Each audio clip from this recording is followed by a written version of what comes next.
Hello, and thank you for jumping on to another episode of Steelers to Go, your daily to go cup of Pittsburgh Steelers news and analysis. I'm Noah Strackbein. Find us on youtube.com/all Steelers talk or anywhere you get your podcasts. The Pittsburgh Steelers are heading into week 2 of OTAs, and there's a couple of things that you want to watch for, a couple of things that I will have my eye on while I'm in Southside, making the way back from Jessup as of today. I hope everybody enjoys or is enjoying their holiday weekend. I spent it up here, suburbs of Scranton, Pennsylvania, where my parents still live, enjoying the greatest Italian festival of all time, St. Ubaldo Day. If you don't know what that is, take some time, Google it. I highly recommend it because it's crazy. It's something you won't believe. I'm telling you, every time I tell somebody or people about St. Ubaldo Day, they never believe that it's this crazy, but it is. It is. It's the best Italian festival in the country, I believe. I haven't checked out a bunch of them, but it's something that if you ever get to experience, you should. Little small town of Jessup, Pennsylvania. But I'm heading back to Pittsburgh. I'm about to check out Southside for the next 3 days because the Pittsburgh Steelers return to UPMC Rooney Sports Complex. Plenty of headlines. It was a very eventful week 1. We've already talked about how Chase Claypool is making moves to the inside, how George Pickens looks like a stud, how Kenny Pickett and Mitchell Trubisky are the true battle for quarterback 1, but rightfully, Mitchell Trubisky is the guy to watch as of right now. So what are we moving on to? What are we looking for in week 2? There's a couple of things. For one, it is the quarterback battle. Right now, it's Mitchell Trubisky's job, and it's his job to lose. But Mason Rudolph said something very interesting in week 1, and that is that he expects to get first-team reps at some point during OTAs and during minicamps. So is it Mitchell Trubisky's job to lose and one that he's going to remain the QB1 in? Or are the Pittsburgh Steelers going to switch it up, much like they've done in years past with the backup battles, with Josh Dobbs, Mason Rudolph, Dwayne Haskins last season? At some point, we expected to see Kenny Pickett taking Team 1 reps. At some point, we expected to see Mason Rudolph taking Team 1 reps. Then we heard from Kevin Dodson. Then we heard from Mason Cole. Then we heard from Trubisky himself saying, I'm the QB1 until proven otherwise, like many expected, but we didn't expect it to be so set in stone right now. Mason expects to, at some point, to see a switch up. I think that switch up will either come in week 2 of OTAs or it won't come at all. Because if you're going to go through all of OTAs with Mitch as your number 1, and then you're going to switch it up in minicamp, it just seems unlogical. It should be Mitch got week 1, maybe Mason gets week 2. But if Mitch is there for week 2 again, I think that really says that Mike Tomlin, that Matt Canada, and that Mike Sullivan all believe that Mitch is the guy right now. And by that, I don't mean it's his job to lose. I mean Mitch is the guy unless somebody really balls out and shows, hey, maybe I should have my opportunity to work with the ones. It'll also show, chances are in the preseason, there's not going to be much, oh, he's going to start this game, he's going to start the next. In training camp, there's not going to be much, we're going to be switching up on a daily basis like we were last year on who's taking reps with who. It's going to be Mitchell Trubisky's gaining chemistry, building connections with his starting wide receivers, because that's what the Pittsburgh Steelers want. That's what I expect in week 2. It's a big storyline to watch, even if it is very small. Number 2, who's showing up? Is Deontay Johnson going to wait until mandatory minicamp? Is Stephon Tuitt making a return? Because Cam Hayward, for the first time, felt like somebody that I believed. It's been a year now that I have had to hear Cam Hayward, Mike Tomlin, everybody else talk about how the Pittsburgh Steelers expect Stephon Tuitt to be around. For the first time ever, I believed Cam Hayward when he said it. And, as we continue to say, if Stephon Tuitt never wants to play football again, that's totally fine. I get it. It's a tragic loss and something that, I hope every day he is getting better from. It's something that's going to affect him for the rest of his life, and that's something that you have to remember. At the end of the day, we're human. And football is something that takes you away from your family for most of the year. It is something that you have to dedicate 100% of your efforts towards. It's not something that's easy. It's not like waking up and going to your 9 to 5 every day after a tragedy. This is something that you have to leave your loved ones behind for. And if he doesn't want to do that anymore, that's okay. That's That is okay. Full support should be from everybody. If he is going to show up, now is going to be the time. Either week 2 OTAs or week 1 of minicamp. Because the Pittsburgh Steelers can't be sitting around waiting much longer than that before they start to look at it and say, DeMarvin Leal needs to take on a bigger role. We got to start preparing Isaiah Loudermilk a little bit more. And Chris Wormley, who right now is not healthy, needs to get healthy so that we could see what our defensive line looks like. That way they could assess if they need to add depth. This is a big week for Stephon Tuitt. I think many of us didn't expect him to show up in week 1 of OTAs. That being said, if he comes back in week 2, I think for one, it's going to make major headlines, but it allows the Pittsburgh Steelers to have a week to work with him without much pressure. You know, once minicamp starts, that's when football seems to begin. That's when everything that the team wants to look for begins to happen. Right now, it's just helmets and shorts, nothing crazy, and it's just an introductory period. Again, that's what minicamp is, but maybe in a more extensive way.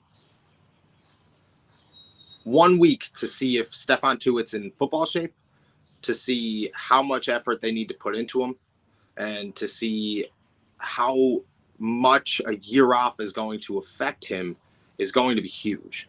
Huge and needed. I think at this point, any time that you could get with Stephon Tuitt is a bonus and something that the Steelers should hope for heading into week 2. The other one's Deontay Johnson, which truthfully, I didn't expect to show up at OTAs until the reports came out that he was supposed to hold a youth football camp the day before OTA started, which to me said, oh, Deontay Johnson's coming to OTAs. Didn't show up. Chase Claypool said it's no big deal. Truthfully, it is no big deal. Deontay Johnson's going to make $3 million this year. It's less than some college wide receivers, and he's worth probably north of $20 million a year right now. To not show up during a voluntary period is totally fine. It's rightful, and you can't not respect it. You might not have to agree with it, but you can't look at it and say he's doing the wrong thing. He's making the wrong decisions. He's not. Deontay Johnson is working wherever he is. That being said, if he shows up, that's huge because, as we pointed out in All Steelers Talk the other day, the more George Pickens shines, the more Deontay Johnson's value in Pittsburgh decreases. Because Pickens could be that guy that plays X. Pickens has that route running ability. He has the ability to be the new Deontay Johnson. Now, he's not as good as Deontay Johnson, and Deontay Johnson's value in Pittsburgh is very high. He knows it's very high. But Pickens will show them that Deontay Johnson can be replaced if they need to replace him in a year. It's a lot of pressure to take off the Pittsburgh Steelers and a lot more pressure to put on Deontay Johnson's contract. I hope that Deontay gets paid. Do I expect it to be in Pittsburgh? Honestly, no. But the longer he sits out, the less the Pittsburgh Steelers are going to look at him like somebody they need to keep. Not because he's sitting out, but because of how good George Pickens is. That's something Deontay needs to take into consideration.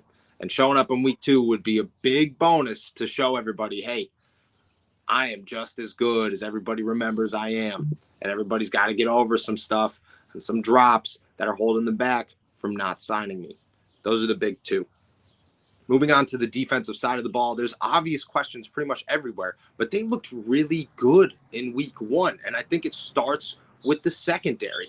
For one, Akello Witherspoon needs to be the stud. And right now he looks like he's got all the swagger in helmets and shorts that he's had the last 6-7 weeks of the regular season for the Pittsburgh Steelers. Levi Wallace is a dog, and he's a true-blooded dog, and he's been one his entire career. That's continuing. Both of them seem to work on the outside, while Arthur Millette and Cam Sutton were working on the inside. DeMonte KZ was a Swiss Army knife, and Trey Norwood was sticking to safety. Those are all pieces to watch because the Pittsburgh Steelers love their versatility. They love their guys that can play multiple positions, and they have about 4 or 5 of them in the defensive backfield that are capable of doing that. You have to see where they mesh.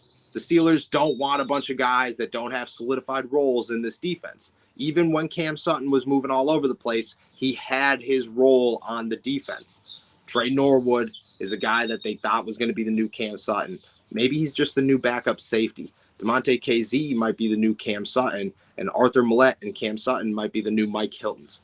There's a lot to watch, a lot that could impact moving forward, but stuff that right now looks like the grouping for what could be the best secondary the Steelers have seen in quite some time. Replacing Joe Hayden is super hard. They might have did it, and they might have did it well. Then there's Myles Jack and Devin Bush. Both of them looked good in week one. Myles Jack looks much more comfortable than Joe Schobert did coming into the Pittsburgh Steelers. And granted, it was later into the summer, but still, Myles Jack looks like a guy that's working well in the defense, and he's working well with Brian Flores, who might be the bigger impact this week. He was there for 1 day last week for reasons we don't really know. Chances are he was at an owners meeting or the annual league meetings. He needs to be there for a whole week, which I expect him to be. And his presence for a whole week can really change what the inside linebackers doing, what the defensive line's doing, and even what the whole defense as a whole is doing. Flores has an impact. He's a guy that we've talked time and time again. His resume is 3 times as good as what he's being paid to do. He could be a defensive coordinator. He could be a head coach, and a successful one, as he's proven. To be there and to work with Devin Bush, Myles Jack, and Buddy Johnson, who shined a little bit in week one, are names that could take off, and they could take off early. And I think what we see from Brian Flores and what we see from that group in particular is only going to grow as we move forward. That's a position to watch, but that's a position to watch every single day, because last year it was one of the biggest holes on the Pittsburgh Steelers defense. This year, it has the potential to be an absolute game changer for the entire team. All because of Flores, all because of Myles Jack, and all because of the hopefully resurgence of Devin Bush. And finally, the offensive line. We know about one position battle. Left guard, Kevin Dodson versus Kendrick Green. I can tell you this. I walked into the locker room last week, the last day of OTAs in week one. Kendrick Green looked upset. I couldn't tell you why. And truthfully, I don't even know if he really was, but he looked like it, and I wasn't the only one who said something about it. Maybe it was because he wasn't getting his reps with the first team. Maybe it was because he didn't have a good day at practice. Maybe it was because he got scolded for something. Maybe something off the field happened. I have no idea. It's all speculation. But I can tell you that he looked aggravated. And I think something, if I had to guess, coming off of football practice, it was something to do with his on-the-field performance. I would like to see Kendrick Green get a shot at the starting job. I would like to see what he could do with the first-team reps. And I know that OTAs is nothing, but I want to know how much of an open competition this left guard is. Is it just Kevin Dotson's spot and Kendrick Green has to come in and beat it, just like Kenny Pickett and Mason Rudolph have to come in and beat Mitchell Trubisky? Or is this a true blue-blooded position battle at left guard between two guys that the Pittsburgh Steelers believe can be starters? That's a big question, one that it won't get answered this week, but we'll know how convinced the Steelers are in Kevin Dodson with how they run their rotation in week 2 of OTAs. Because just like the quarterback position, if Mitchell Trubisky is the only guy taking first team reps, if Kevin Dotson's the only guy taking first team reps, then you have to look at it and say Kendrick Green's fighting from the ground up. It's not a good place to be, but that's what the Pittsburgh Steelers are doing. And truthfully, if it makes them believe that that's their best chance to get this offensive line meshing, that's okay. I just want to know how the position battle works and how they look in week 2 of OTAs.